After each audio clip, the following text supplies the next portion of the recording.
সবাইকে শুভরাত্রি। সবাই ভালো থেকো, সুস্থ থেকো। আমার জীবনের একটা কাহিনী আমি বলছি। এখন দিদি বা বোনেরা, তোমার যদি থাকো কিছু মনে করো না।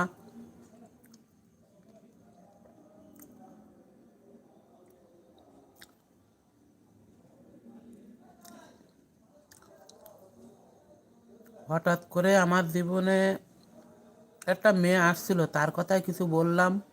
তার নামটা বলবো না, সেই আমাকে নামটা বলতে নিষেধ করছিল।